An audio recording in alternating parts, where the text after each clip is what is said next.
आज हमारा real analysis का लेक्चर नंबर 8 है। इसके अंदर हम Cauchy's general principle of convergence, Cauchy's first theorem, Cauchy's second theorem और काशिस सीक्वेंस, इन टॉपिक्स को हम आज के लेक्चर में कवर करेंगे।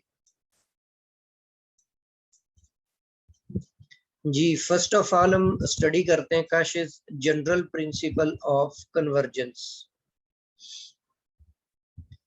जी, इस थ्योरम की स्टेटमेंट है कि a necessary and sufficient condition that a sequence an is convergence is that for each epsilon greater than 0 there exists a number m greater than 0 such that absolute value of a n plus k minus a n less than epsilon where n is greater than m। आपको एक number, एक integer m मिल जाता है, उस integer के बाद वाली कोई भी वैल्यू जो है वो आप प्रीवियस वन में से, किसी भी प्रीवियस वन में से माइनस कर देते हैं तो उनका डिफरेंस जो है वो वेरी स्मॉल आ जाता है। मतलब आप इसको इस तरह से थोड़ा सा एक्सप्लेन कर सकते हैं कि मिसाल के तौर पे m की वैल्यू मैं ले लेता हूँ 100, m की वैल्यू 100 ले लेता हूँ। तो अब मैं यहाँ पर ये कहूंगा कि अब आप कोई भी ऐसा n चूज करते हैं जो 100 से ग्रेटर हो। मसलन यहाँ पर मैं ले लेता हूँ 111 ले लेता हूँ सपोज। इसमें से अगर मैं 105 को माइनस करता हूँ तो इन दोनों का जो डिफरेंस है वो आपके पास वेरी स्मॉल होना चाहिए। सबसे पहले आपने एक नंबर चूज करना है m, तो इस m से आपने सीक्वेंस की वैल्यूज का स्टार्ट ले लेना है। मतलब a 100 लेंगे, उसके बाद a 101 लेंगे, a 102 लेंगे। ये सारी जो टर्म्स हैं ये आप टर्म्स लेते जाएं। काशिस जनरल प्रिंसिपल ऑफ कन्वर्जेंस की स्टेटमेंट ये है कि सीक्वेंस उस वक्त कन्वर्जेंट होगा जब आप ये a100 के बाद आने वाली सारी की सारी टर्म्स में ये वाली कंडीशन फॉलो करें कि किसी भी बाद वाली रकम को आप पहले वाली में से बाद वाली रकम में से पहले वाली रकम को अगर माइनस कर देते हैं तो वो डिफरेंस जो है वो वेरी स्मॉल होना चाहिए। For all positive integral values of k, जैसे मिसाल के तौर पे नीचे एक एग्जांपल दी हुई है कि test the convergency of the sequence. ये सीक्वेंस हमें ऐसा दिया हुआ है जिसकी nth टर्म आपके पास है 1 plus half plus 1/3 up to so on 1/n। अब इसके लिए अगर मैं a n plus k find out करता हूं तो इसकी आखिरी टर्म 1/n प्लस k तक जाएगी। तो a n plus k minus a n में से जब हम वैल्यूज सब्ट्रैक्ट करेंगे तो ये सारी वैल्यूज 1 जो है ये 1 के साथ कैंसिल आउट होगा, हाफ जो है ये हाफ के साथ कैंसिल आउट होगा, 1/3। इसी तरह ये 1/n तक सारी टर्म्स कैंसिल आउट हो जाएंगी।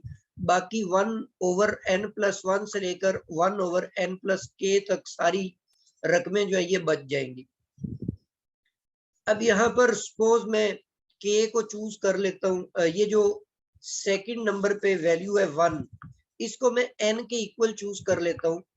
तो n आपके पास कोई भी ग्रेटर देन 1 नंबर है तो ये सारी रकमें, जैसे डिनोमिनेटर इंक्रीज होगा ये सारी रकमें जो है ये स्मॉल हो जाएंगी। तो इसीलिए यहाँ पर लेस देन आ जाता है। तो यहाँ पर टोटल आपके पास n वैल्यूज थी, इनको सम अप करेंगे तो ये n टाइम्स 1/2/n बच जाएगा। इस n को कैंसिल आउट करके ये 1/2 बच गया। तो इसका मतलब है कि इसके बाद आने वाली जितनी भी रकमें हैं उनका जो डिफरेंस है वो लेस देन स्मॉल नंबर नहीं आ रहा बल्कि ग्रेटर देन स्मॉल नंबर आ रहा है। तो इसीलिए by Cauchy's general principle this sequence is not convergent. अब ये जो सीक्वेंस है ये सीक्वेंस कन्वर्जेंट नहीं होगा।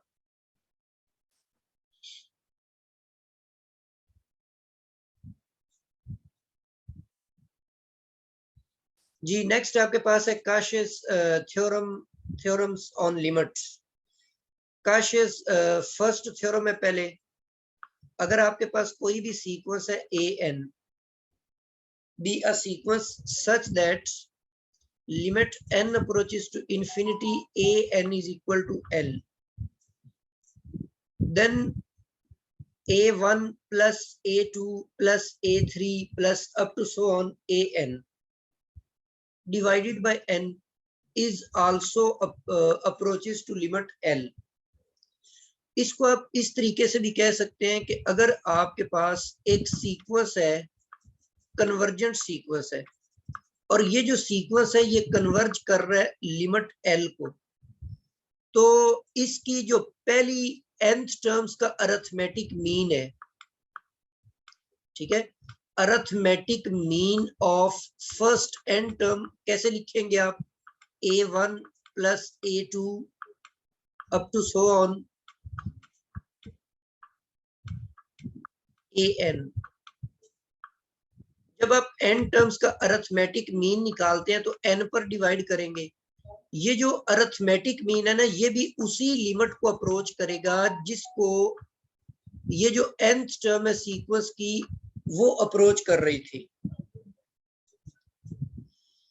जैसे एक एग्जांपल हम लेते हैं, an हम ले लेते हैं 1/n।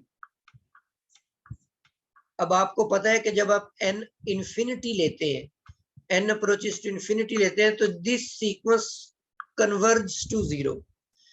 अब अगर आप एक सीक्वेंस बना लेते हैं जिसकी nth टर्म जो है वो 1/n हो, तो फर्स्ट टर्म 1 आ जाएगी, सेकंड टर्म 1/2 आ जाएगी, अप टू सो ऑन 1/3 आएगी, अप टू सो ऑन चलते जाएंगे। इसी तरह nth जो टर्म आपके पास है वो 1/n है। ये n टर्म्स आ गई, इन तमाम को मैं n पर डिवाइड भी कर देता हूं। अब ये जो सीक्वेंस बना है, दिस आल्सो अप्रोचेस टू 0, ठीक है। मतलब इस तरह का कोई भी आपको सीक्वेंस दे दिया जाता है बना के, ऊपर सम ऑफ टर्म्स हो, नीचे n हो, तो ये जो लास्ट टर्म होगी ना, आपने यहाँ पर 1/n इसको आपने लेना है और इस लास्ट टर्म की आपने वैल्यू जो लिमिट है वो फाइंड आउट कर लेनी है। जो इस लास्ट या nth टर्म की लिमिट होगी वही इस पूरी जो एक्सप्रेशन दी हुई आपको, इस पूरी एक्सप्रेशन की लिमिट भी वही आ जाएगी। अच्छा, अब यहाँ पर कन्वर्स जो है ना वो इसका वो दुरुस्त नहीं है। Converse of above is not true. मिसाल के तौर पे जैसे आप an ले लेते हैं -1n, इसको जब आप ओपन फॉर्म में लिखेंगे तो -1 1 -1 1 इस तरीके से ये ओपन होती जाएंगी। अब अगर आप इन तमाम का सम लेते हैं, इनकी टर्म्स का nth टर्म्स का सम लेते हैं और n ले लेते हैं इवन नंबर, इवन से मुराद है कि ये पेयर की सूरत में आएंगे, जैसे ये फर्स्ट पेयर है, ये सेकंड पेयर है, तो जब ये पेयर की सूरत में आएंगे -1 1 से कैंसिल, -1 1 से कैंसिल, तो इसीलिए ये अप्रोच कर जाएगी, ये सारी वैल्यू आ जाएगी 0। लेकिन अगर आप यहाँ पर ऐसा करते हैं कि आप ऑड नंबर्स ले लेते हैं, अब होगा ये कि जब आप ऑड नंबर्स लेंगे -1 और 1 और उसके बाद फिर -1 और फिर 1, इस तरीके से ये पेयर्स तो पूरे होते जाएंगे, लेकिन ऑड होने की वजह से लास्ट में आपके पास एक रकम बच जाएगी -1, ठीक है। ये सारे 0 हो गए, ये भी 0 हो गया, सिर्फ आपके पास ये आखिरी रकम -1 बच जाएगी। तो ऊपर -1 आ जाएगा और नीचे जो n लिखा हुआ है ये वाला, ये n एज इट इज आएगा, तो -1/n बन जाएगा। तो अब अगर आप इस अरिथमेटिक मीन का लिमिट लेते हैं वो तो 0 ही आएगी, क्योंकि ये कांस्टेंट रकम बन चुकी है, और 1/n की लिमिट लेंगे तो वो 0 आ जाएगी। So we can say that in both cases, दोनों केसेस में आपको लिमिट 0 ही मिलेगी, चाहे आप n इवन ले लें, चाहे आप n ऑड ले लेते हैं। अब यहाँ पर लिमिट एग्जिस्ट कर जाती है और 0 आ जाती है, लेकिन अगर आप सीक्वेंस की लिमिट को देखें तो ये लिमिट तो आपके पास एग्जिस्ट ही नहीं करती। ये हम ऑलरेडी भी देख चुके हैं कि ये जो सीक्वेंस है ये डाइवर्जेंट सीक्वेंस है, ये कन्वर्जेंट नहीं है, तो कन्वर्स होल्ड इसमें नहीं करता। फर्दर एग्जांपल यहाँ पे दी हुई है कि find the value of this limit. अब यहाँ पर आप देखें ये सम दिया हुआ है ऊपर टर्म्स का, इसमें अब आपने लास्ट टर्म चूज कर ली, ये आपके पास लास्ट टर्म है n term n raise to power 1 over n। और ये मैंने कल वाले लेक्चर में भी बताया था कि जब वेरिएबल की पावर में वेरिएबल आ जाए, मतलब n की पावर में n आ जाए, तो उसकी लिमिट लेने का तरीका ये होगा कि आपने दोनों तरफ नेचुरल लॉग अप्लाई कर देने, दोनों तरफ नेचुरल लॉग अप्लाई करें। यहाँ से ये जो पावर है लॉग का पावर वाला रूल यूज करते हुए इसको स्टार्ट में ले, ये 1 ओवर n स्टार्ट में आ गया, तो ये बन जाएगा natural log n divided by n। इसके दोनों साइडों पे लिमिट लेंगे, यहाँ पे आप डिलॉफ्टल रूल अप्लाई कर दे, ऊपर वाले का डेरिवेटिव 1 ओवर n आ जाएगा, नीचे n है उसका डेरिवेटिव 1 आएगा, इसकी जब हम लिमिट लेंगे तो वो 0 आ जाती है। अब यहाँ पे ये जो लॉग है ये एक्स्ट्रा था, इस लॉग को खत्म करने के लिए एंटी लॉग लेंगे, तो एंटी लॉग से ये लॉग खत्म होगा, दूसरी तरफ e रेज़ टू पावर 0 आएगा, वो 1 आ जाता है। अब चूंकि nth टर्म की लिमिट आपके पास 1 आ गई, इसीलिए इस पूरी एक्सप्रेशन की लिमिट भी 1 होगी, ये भी आपके पास 1 आ जाती है। जी नेक्स्ट एक और एग्जांपल है कि find the value of limits of this sequence. अब यहाँ पर अभी जो आपने तरीकेकार पढ़ा है उसमें होता ये है कि n टर्म्स का सम होता है और बटे के नीचे n डिवाइड हो रहा होता है।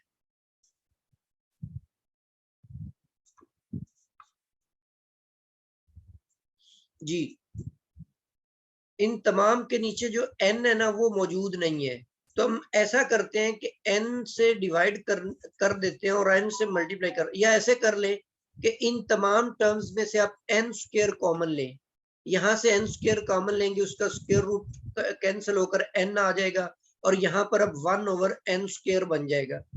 इसी तरह सेकंड टर्म के अंदर यहाँ से n स्क्वायर कॉमन लेंगे तो ये 2 डिवाइड होकर 2 ओवर n स्क्वायर बन जाएगा, यहाँ से n स्क्वायर कॉमन लेंगे, इस रकम को n स्क्वायर पर डिवाइड करेंगे तो ये भी 1 ओवर n, वो जो n स्क्वायर आप कॉमन ले रहे हैं तमाम रकमों में से उनके स्क्वायर रूट से वो 1 ओवर n बन जाता है। अब चूंकि बटे के नीचे 1 ओवर n आ गया है, तो ये जो लास्ट टर्म आपके पास है nth टर्म, इसकी लिमिट निकाल लें, वो जो लिमिट होगी वो इस सारी एक्सप्रेशन की वही लिमिट होगी। तो इसकी जब आप ये nth टर्म की लिमिट निकालते हैं तो 1 ओवर n 0 को अप्रोच कर जाएगा, तो 1 ओवर 1 बन जाएगा, दैट इज इक्वल टू 1। तो इस तरीके से आपने काशेस फर्स्ट थ्योरम को यूज करते हुए इस कॉम्प्लिकेटेड लिमिट को आपने फाइंड आउट कर लिए। फर्दर आपके पास कुछ रिजल्ट्स हैं जी। थ्योरम फर्स्ट थ्योरम है कि ए एन आपके पास एक सीक्वेंस है of positive terms such that limit a n approaches to l, then the geometric mean, आपको याद होगा ये ज्योमेट्रिक मीन जो अरिथमेटिक मीन ये था कि तमाम टर्म्स को सम अप करें और उनकी जो तादाद उन पर डिवाइड कर दे। ज्योमेट्रिक मीन निकालने का तरीका ये होता है कि जितनी रकमें होती हैं उन तमाम का आपने प्रोडक्ट लेना होता है, A1 A2 up to so on AN, और फिर इन तमाम के प्रोडक्ट का आपने nth रूट लेना होता है, तो ये आपके पास ज्योमेट्रिक मीन निकल आया। अब पहला थ्योरम हमने ये पढ़ा कि अगर एक सीक्वेंस की लिमिट L हो तो उसकी फर्स्ट nth टर्म्स जो होती हैं उनका अरिथमेटिक मीन जो होता है वो भी उसी लिमिट को अप्रोच करता है। इसी तरह अब हम ये पढ़ रहे हैं कि अगर आपके पास एक सीक्वेंस है और उसकी लिमिट L है, कोई भी उसकी लिमिट है, तो उसकी जो फर्स्ट n टर्म्स का ज्योमेट्रिक मीन होगा वो भी उसी लिमिट को ही अप्रोच करेगा। जी इसका जो कन्वर्स है वो भी ट्रू नहीं है। नेक्स्ट एक और कैस्ट्रोज थ्योरम है कि ए एन आपके पास एक सीक्वेंस है, बी एन आपके पास एक सीक्वेंस है। आप ऐसा करते हैं कि इस सीक्वेंस ए एन की तमाम टर्म्स को बी एन की टर्म्स को रिवर्स करते हुए, मतलब ए की फर्स्ट टर्म और बी की लास्ट टर्म, फिर ए की सेकंड टर्म और बी की सेकंड लास्ट टर्म, ए की थर्ड टर्म और बी की थर्ड लास्ट टर्म, और फिर ए की nth टर्म और बी की फर्स्ट टर्म, इन तमाम का प्रोडक्ट करके सम कर लेते हैं और इसका nth पर n पर डिवाइड करके तो इसकी जो लिमिट है वो आपके पास L यहाँ पे गलती से लिखा हुआ है, ये A इंटू बी आता है, इधर A इंटू बी आएगा, मतलब जो ए एन की लिमिट A है और बी एन की लिमिट B है, उन दोनों का प्रोडक्ट उसके इक्वल आ जाएगा। नेक्स्ट आपके पास है काशेस सेकंड थ्योरम, ये फर्स्ट नहीं है, फर्स्ट तो हम पढ़ चुके हैं, ये सेकंड थ्योरम है। काशेस सेकंड थ्योरम स्टेट्स दैट अगर आपके पास एक सीक्वेंस है a N of positive terms, तो अगर आपने इस रेशो की लिमिट फाइंड की और वो एग्जिस्ट करती है, तो इस रेशो की जो लिमिट होगी वो इसकी nth टर्म के nth रूट की लिमिट के इक्वल आएगी। अब ये सेकंड थ्योरम है, तो फिर इस रेशो की जो लिमिट होगी वो इसकी nth टर्म के nth रूट के इक्वल होगी, उस लिमिट के इक्वल होगी। अभी हम इसका यूज देखते हैं आगे चलकर। जैसे मिसाल के तौर पर आपने इस लिमिट को फाइंड आउट करना है, ये सीक्वेंस की एक लिमिट दी हुई है, तो अब हमें ये पता है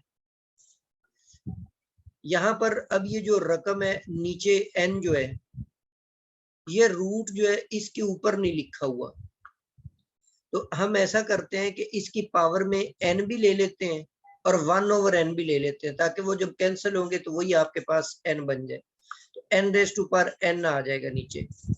अब अकॉर्डिंग टू दिस रिजल्ट, ये ऊपर मैंने मेंशन भी कर दिया है कि जो रूट होगा ना 1/n, वो इक्वल किसके होगा कि आपने n+1 टर्म लेनी है सीक्वेंस की और उसको nth टर्म पे डिवाइड कर देना है।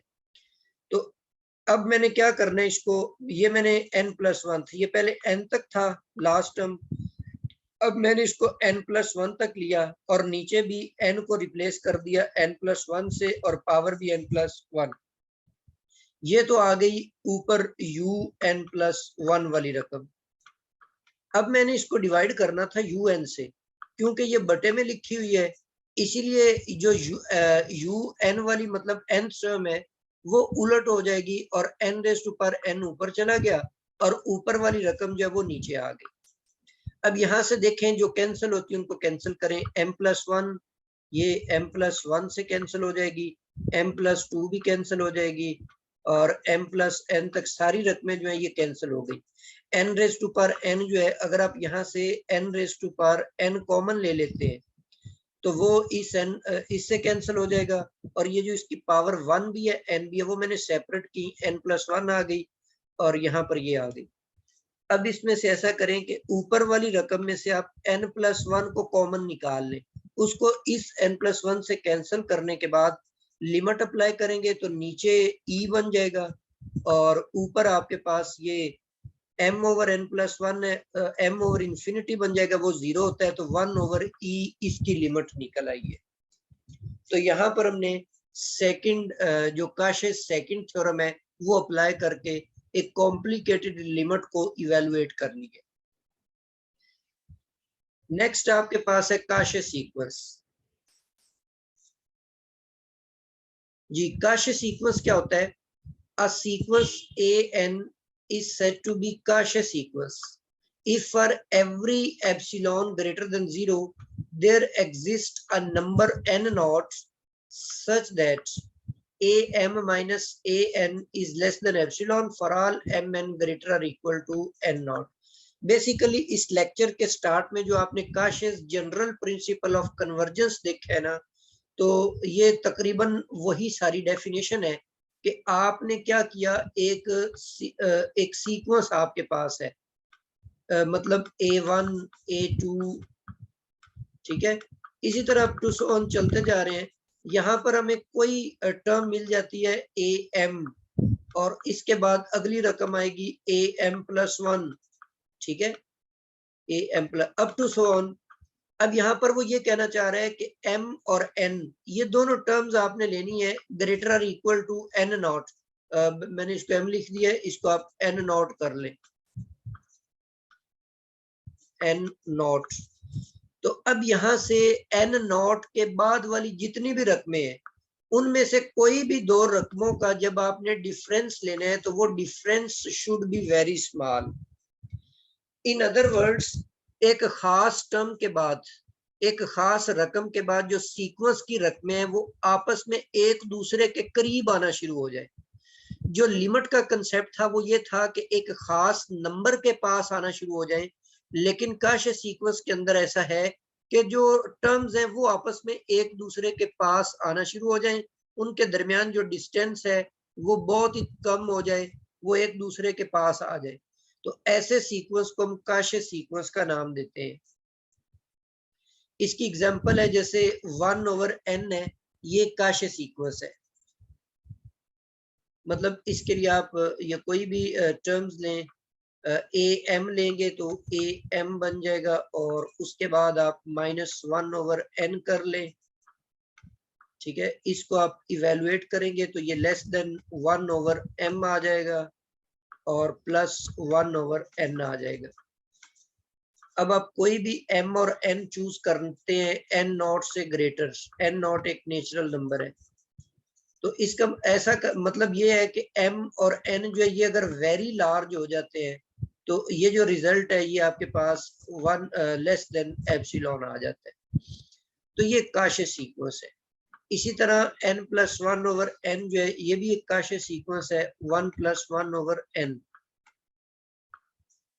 लेकिन ये जो सीक्वेंस है -1n, this is not Cauchy sequence, ये काशे सीक्वेंस नहीं है।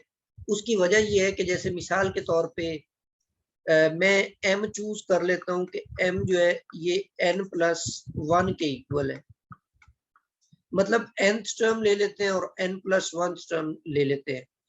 तो जब मैं ये चीज इवेलुएट करूंगा -1m और -1n, अब मैंने m को चूज कर लिया है कि वो n+1 के इक्वल है, तो इसका मतलब है कि -1 यहाँ पर आप n+1 लिख लें और -1n लिख लें।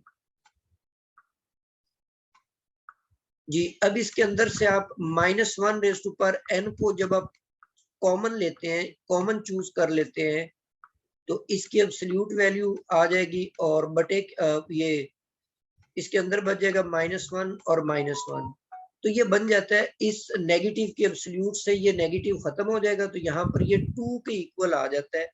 मतलब ये एक स्मॉल नंबर नहीं है, इनके दरमियान जो डिफरेंस है, तो दिस इज नॉट अकाश सीक्वेंस। अच्छा, अब यहाँ पर ऐसा है कि क्योंकि हम तो बीपीएससी के लिए एमसीक्यूज की तैयारी कर रहे हैं, तो कोई जनरल रूल्स हमें पता चल जाए कि सीक्वेंस को देखते ही आप बता लें कि वो काश सीक्वेंस है या नहीं है। तो उसके मैंने आगे थ्योरम्स लिखे हुए हैं, उन थ्योरम्स की बुनियाद पर उनमें से एक थ्योरम ये है कि जो काश सीक्वेंस होता है ना, वो बाउंडेड सीक्वेंस होता है। मतलब जो काश सीक्वेंस भी होगा वो लाजमी तौर पे बाउंडेड सीक्वेंस होगा। और इसी तरह जो कन्वर्जेंट सीक्वेंस है वो भी काश सीक्वेंस होता है। तो अब इनमें से आप देखें कि ये जो 1/n है ये कन्वर्जेंट भी है, ये बाउंडेड भी है। इसी तरह n+1/n ये कन्वर्जेंट भी है, ये बाउंडेड भी है। जबकि ये -1n जो है ये कन्वर्जेंट नहीं है, ये बाउंडेड तो है लेकिन ये this is not convergent sequence. अच्छा, अब यहाँ पर चूंकि जो काश सीक्वेंस होता है वो बाउंडेड होता है, लेकिन इसका कन्वर्स जो है ना वो ट्रू नहीं है। मतलब जो बाउंडेड सीक्वेंस है वो लाजमी नहीं कि काश सीक्वेंस भी हो, उसके लिए यही आप एग्जांपल चूज कर सकते हैं -1n। तो ये एक बाउंडेड सीक्वेंस है लेकिन ये काश सीक्वेंस नहीं है। अच्छा, दूसरी बात इसके अंदर ये है कि अब जैसे हमने कहा कि अगर काश सीक्वेंस होगा तो वो लाजमी तौर पर बाउंडेड सीक्वेंस होगा। अगर वो बाउंडेड सीक्वेंस नहीं होता है तो इसका मतलब है फिर वो काश सीक्वेंस नहीं है। मतलब बाउंडेड सीक्वेंस हो तो फिर आप बता नहीं सकते कि वो काश सीक्वेंस है या नहीं है, लेकिन अगर वो काश सीक्वेंस है तो लाजमी तौर पर बाउंडेड है। तो इसका मतलब है जो बाउंडेड नहीं है ना वो काश सीक्वेंस ही नहीं है। तो इसका मतलब है कि काश सीक्वेंस ना होना ये आप आसानी से चेक कर सकते हैं।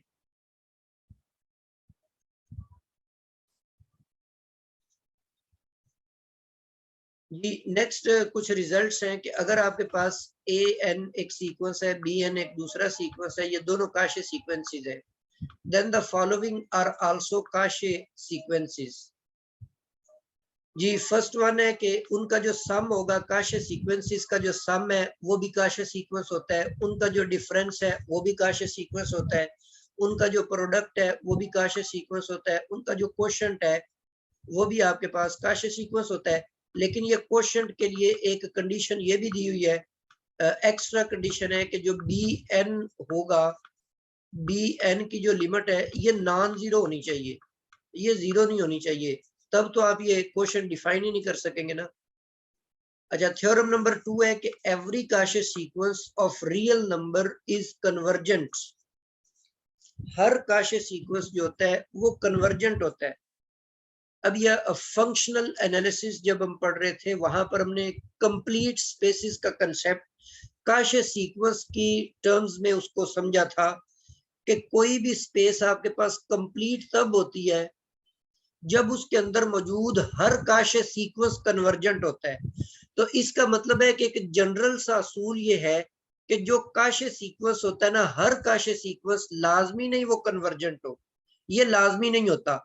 लेकिन याद रखें रियल नंबर्स के अंदर हर काशे सीक्वेंस जो होता है वो कन्वर्जेंट होता है।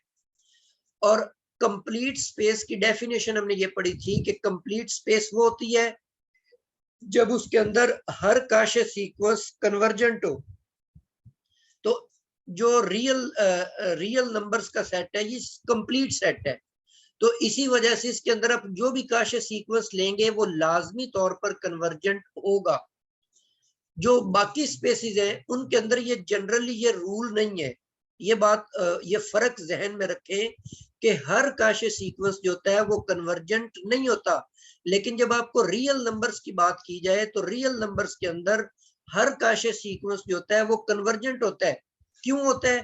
क्योंकि आर कंप्लीट है। तो कंप्लीट स्पेस की डेफिनेशन ये है कि उस स्पेस के अंदर आप कोई भी सीक्वेंस लेंगे, काशे सीक्वेंस लेंगे तो वो कन्वर्जेंट होगा। तो इसीलिए सेट ऑफ रियल नंबर के अंदर जो एवरी काशे सीक्वेंस है वो कन्वर्जेंट होता है। लेकिन जो कन्वर्जेंट सीक्वेंस होता है ना वो लाजमी तौर पर काशे सीक्वेंस होता है। या कोई आर ले लें, कोई और ले लें, इस पर ये कंडीशन ही नहीं है कि वो सेट। वैसे तो हम रियल सीक्वेंसेस ही पढ़ रहे हैं, लेकिन यहाँ पर ये बात याद रखें कि हर कन्वर्जेंट सीक्वेंस कोई स्पेस मर्जी हो वो काशे सीक्वेंस होता है। तो इसका मतलब सेट ऑफ रियल नंबर्स के आप के अंदर आप ये कह सकते हैं कि ये इफ एंड ओनली इफ की कंडीशन है कि अगर वो काशे सीक्वेंस होगा तो वो लाजमी तौर पे कन्वर्जेंट होगा, अगर वो कन्वर्जेंट होगा तो फिर वो काशे सीक्वेंस होगा। तो इससे भी ये बात वाज़ेह हो गई कि जो कन्वर्जेंट नहीं है ना वो काशे सीक्वेंस नहीं हो सकता। इसी बुनियाद पर आप ये कह सकते हैं कि -1⁻n जो है ये चूंकि कन्वर्जेंट नहीं है इसीलिए ये काशे सीक्वेंस की लिस्ट में नहीं आएगा। अच्छा फर्दर आपके पास है every Cauchy sequence is bounded. हर काशे सीक्वेंस जो होता है वो बाउंडेड होता है। थ्योरम नंबर 5 वही हमने थ्योरम नंबर 2 और 3 को मर्ज कर दिया है कि a sequence of real numbers is convergent if and only if it is a Cauchy sequence. ठीक है, ये काशे कन्वर्जेंस का क्राइटेरिया, काशे कन्वर्जेंस क्राइटेरिया। अगर आप कन्वर्जेंसी चेक करना चाहते हैं तो आप उस सीक्वेंस को चेक कर लें क्या वो काशे सीक्वेंस है। अगर वो काशे सीक्वेंस होगा तो वो लाजमी तौर पे कन्वर्जेंट सीक्वेंस होगा।